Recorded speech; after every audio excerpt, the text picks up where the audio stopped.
Ezra chapter 7. Now after these things had happened, during the reign of King Artaxerxes of Persia, Ezra came up from Babylon.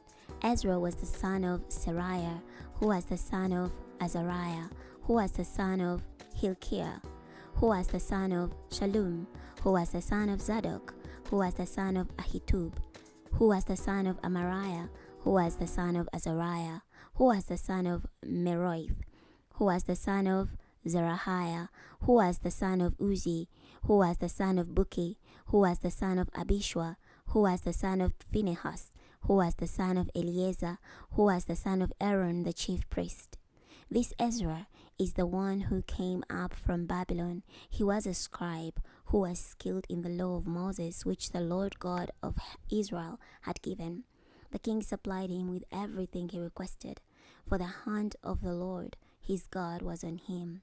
In the 7th year of King Artaxerxes, Ezra brought up to Jerusalem some of the Israelites and some of the priests, the Levites, the attendants, the gatekeepers, and the temple servants. He entered Jerusalem in the 5th month of the 7th year of the king. On the first day of the first month, he had determined to make the ascent from Babylon. And in the first day of the 5th month, he arrived at Jerusalem, for the good hand of his God was on him. Now Ezra had dedicated himself to the study of the law of the Lord, to its observance, and to teaching its statutes and judgments in Israel. What follows is a copy of the letter that King Artaxerxes gave to Ezra, the priestly scribe. Ezra was a scribe in matters pertaining to the commandments of the Lord and his statutes over Israel. Artaxerxes, king of kings, to Ezra, the priest, a scribe of the perfect law of the God of heaven. I have now issued a decree that anyone in my kingdom from the people of Israel, even the priests and Levites, who wishes to do so may go up with you to Jerusalem. You are authorized by the king and his 7 advisers to inquire concerning Judah and Jerusalem, according to the law of your God, which is in your possession, and to bring silver and gold, which the king and his advisers have freely contributed to the God of Israel, who resides in Jerusalem, along with all the silver and gold that you may collect throughout all the province of Babylon, and the contributions of the people and the priests for the temple of their God, which is in Jerusalem. With this money you should be sure to purchase bulls, rams, and lambs, along with the appropriate meal offerings and libations. You should bring them to the altar of the temple of your God, which is in Jerusalem. You may do whatever seems appropriate to you and your colleagues with the rest of the silver and the gold, in keeping with the will of your God. Deliver to the God of Jerusalem the vessels that are given to you for the service of the temple of your God. The rest of the needs for the temple of your God that you may have to supply, you may do so from the royal treasury. I, King Artaxerxes, hereby issue orders to all the treasurers of Transyphrates, that you precisely execute all that Ezra, the priestly scribe of the law of the God of heaven, may request of you, up to 100 talents of silver, 100 cores of wheat, 100 baths of wine, 100 baths of olive oil, and unlimited salt. Everything that the God of heaven has required should be precisely done for the temple of the God of heaven. Why should there be wrath against the empire of the king and his sons? Furthermore, be aware of the fact that you have no authority to impose tax, tribute, or toll on any of the priests, the Levites, the musicians, the doorkeepers, the temple servants, or the attendants at the temple of this God. Now you, Ezra, in keeping with the wisdom of your God, which you possess, appoint judges and court officials who can arbitrate cases on behalf of all the people who are in Transyphrates, who know the law of your God. Those who do not know this law should be taught. Everyone who does not observe both the law of your God and the law of the king will be completely liable to the appropriate penalty, whether it is death or banishment, or confiscation of property, or detainment in prison. Blessed be the Lord God of our fathers, who so moved in the heart of the king to so honor the temple of the Lord, which is in Jerusalem. He has also conferred his favor on me before the king, his advisers, and all the influential leaders of the king. I gained strength as the hand of the Lord my God was on me.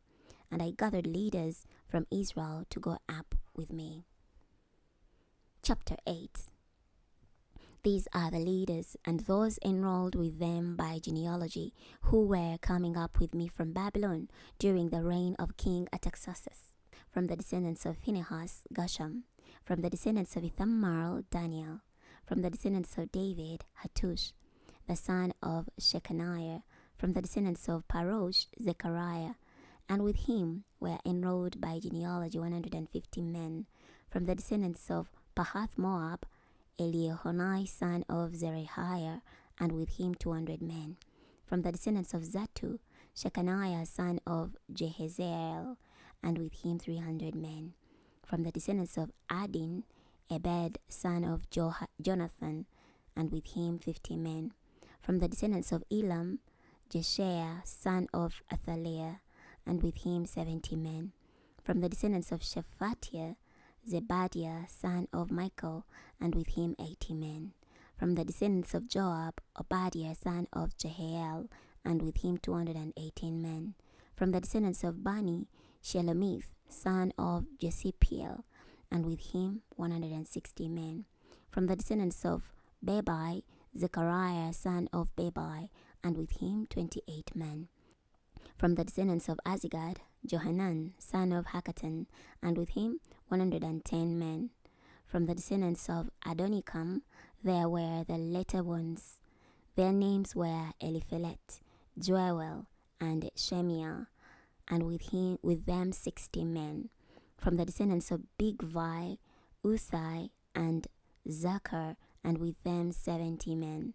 I heard them assemble at the canal that flows toward Ahava, and we camped there for 3 days. I observed that the people and the priests were present, but I found no Levites there. So I sent for Eleazar, Ariel, Shemiel, Elinathan, Jerib, Elinathan, Nathan, Zechariah, and Meshullam, who were leaders, and Jerib and Elinathan, who were teachers. I sent them to Iddo, who was the leader in the place called Keasiphia. I told them what to do to Iddo and his relatives, who were the temple servants in Casiphia, so they would bring us attendance for the temple of our God. Due to the fact that the good hand of our God was on us, they brought us a skilled man from the descendants of Mahli, the son of Levi, son of Israel. This man was Sherebiah, who was accompanied by his sons and brothers, 18 men, and Hashabiah, along with Jeshaiah, from the descendants of Merari, with his brothers and their sons, 20 men, and some of the temple servants that David and his officials had established for the work of the Levites, 220 of them. They were all designated by name. I called for a fast there by the Ahava canal, so that we might humble ourselves before our God and seek from him a safe journey for us, our children, and all our property. I was embarrassed to request soldiers and horsemen from the king to protect us from the enemy along the way, because we had said to the king, "The good hand of our God is on everyone who is seeking him, but his great anger is against anyone who forsakes him." So we fasted and prayed to our God about this, and he answered us. Then I sent apart 12 of the leading priests, together with Sherebiah, Hashabiah, and 10 of their brothers. And I weighed out to them the silver, the gold, and the vessels intended for the temple of our God, items that the king, his advisors, and his officials, and all Israel who were present had contributed. I weighed out to them 650 talents of silver vessels worth 100 talents, 100 talents of gold, 20 gold bowls worth 1,000 darics, and 2 exquisite vessels of gleaming bronze, as valuable as gold. Then I said to them, "You are holy to the Lord, just as these vessels are holy. The silver and the gold are a voluntary offering to the Lord, the God of your fathers. Be careful with them and protect them until you weigh them out before the leading priests and the Levites and the family leaders of Israel in Jerusalem, in the storerooms of the temple of the Lord." Then the priests and the Levites took charge of the silver, the gold, and the vessels that had been weighed out. to transport them to Jerusalem to the temple of our God. On the 12th day of the first month, we began traveling from the Ahava corner to go to Jerusalem. The hand of our God was on us, and he delivered us from our enemy and from bandits along the way. So we came to Jerusalem, and we stayed there for 3 days.